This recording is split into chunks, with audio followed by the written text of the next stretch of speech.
Today I want to discuss a prominent figure of, let's call it, video game feminism. A type of so-called neo-feminism, third wave/fourth wave feminism, or simply called SJWs. Originally this was to be a bullshit for the weekend video, a format I started a while ago, but since this topic became way too long, it is a standalone video now, so grab a bottle of bleach and let's go.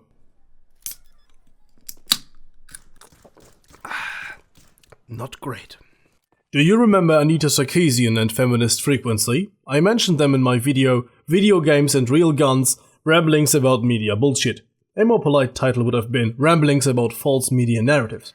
Well, I have given Anita Sarkeesian and her Feminist Frequency as negative examples of political fringes attacking video games with skewed or outright fabricated arguments. Basically, they are instigating a power grab over the creative freedom of developers.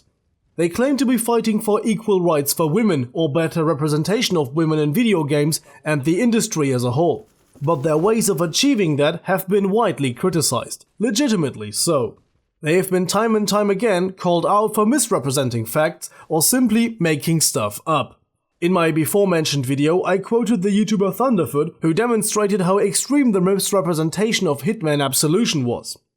They were trying to establish that the game promotes killing women, and to quote Anita Sarkeesian, players are meant to derive a perverse pleasure from desecrating the bodies of unsuspecting virtual female characters.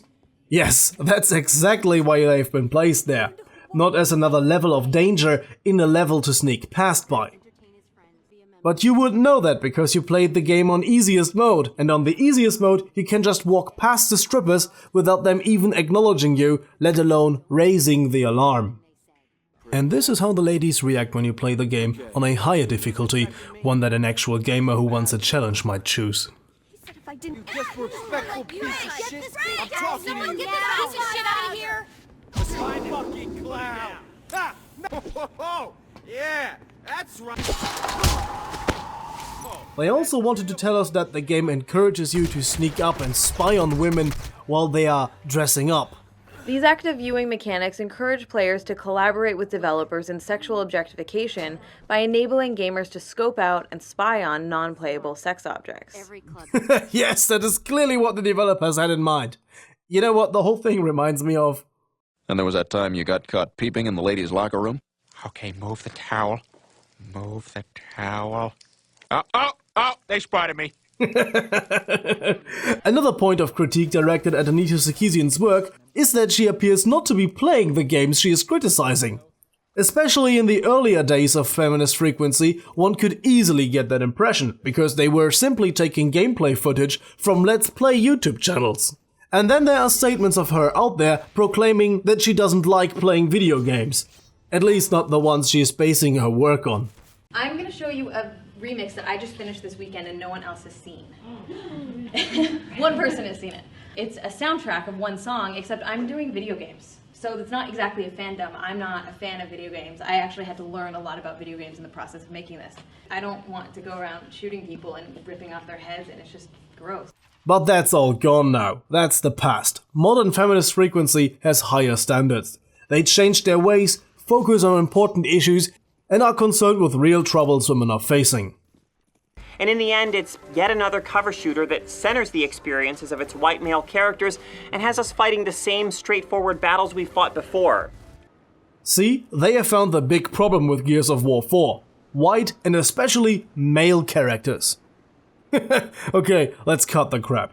They are still doing the same stuff as in the early days. Though, meanwhile, they try to mix race into it because the gender stuff has gotten a bit stale, I assume. And since their last venture into history hasn't been that successful, they felt the need to raise some eyebrows again by proving they have absolutely no idea what they are talking about. They stated that Zelda Breath of the Wild is using sexist tropes by damseling Zelda.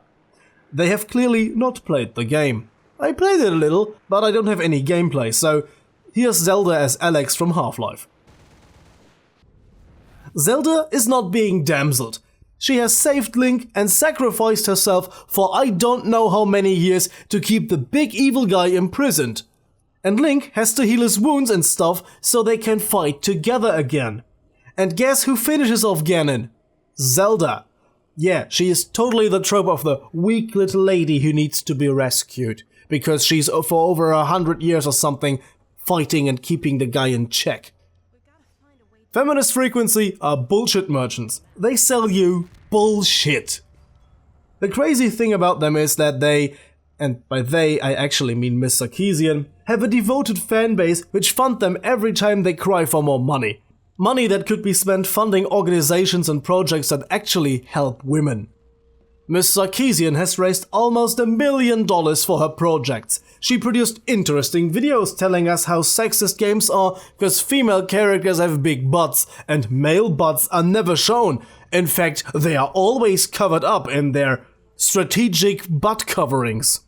All that ignoring the skin-tight, almost homoerotic Batman outfits available in the very game she is using as an example.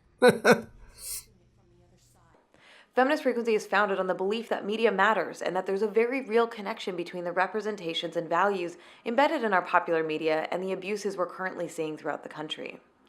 Last week I posted a video responding to the election results and reminding us all that we have to call out and address sexism, racism, and all forms of bigotry, especially as they pervade mass media. That's what Feminist Frequency does, and our work is critical right now. No, that's not what Feminist Frequency does. You are just shitting on video games, and that is helping nobody. And definitely not your side of the political spectrum. Anything this might do is providing cannon powder for your opponents. Cause actual liberals and left-leaning people are crying out in pain over the damage you are doing to their reputation. And it is people like you who made feminism a toxic word. Just take a look at Sargon of Akkad's playlist, Why People Hate Feminism. Does this ring a bell? Admittedly, I don't agree with Sargon of Akkad on everything, but he certainly has a point. I go and say it with the words of Kyle Kalinske from Secular Talk. You are mech-feminism.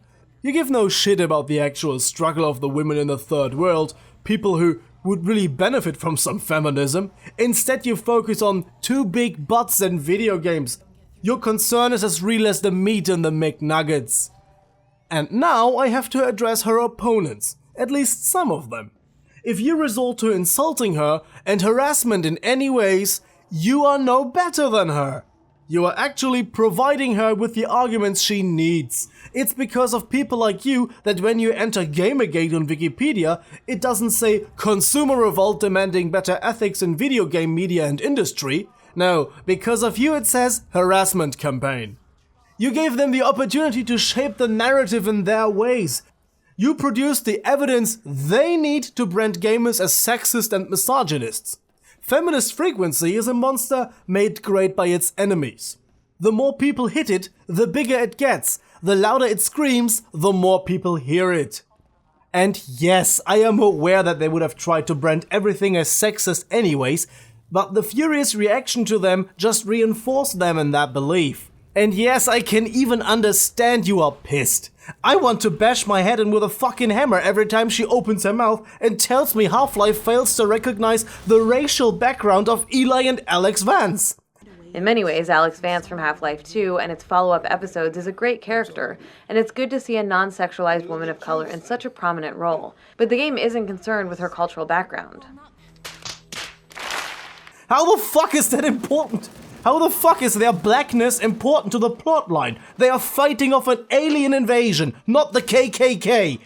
The problem I personally have with Anita Sarkeesian and Feminist Frequency is not that she represents viewpoints I disagree with. That is fine, she is entitled to her opinion, but so am I and so are you.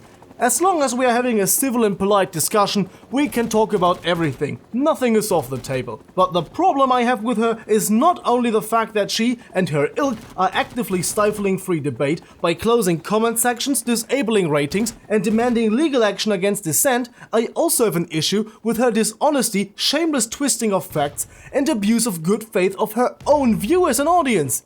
Go ahead and have a look around the internet. You will find a bunch of feminists declaring their disappointment with Miss Sarkeesian's track record. I think I'll end it here for today. Otherwise I would just be rambling on and on about examples of misrepresentations and dishonesty. A lot of people have requested that I make a video about Gamergate, and I think it's likely that I'll make one. Because when you open the Wikipedia page for Gamergate or articles of any other mainstream outlet, you are getting a very one-sided viewpoint on the issue. If you have any opinions on this topic, I'd like to read them in the comment section down below and discuss them with you. Because unlike Feminist Frequency, I am interested in receiving opinions, even if they disagree with me. So see you guys next time. Till then, have a nice day and as always, goodbye and guten Tag.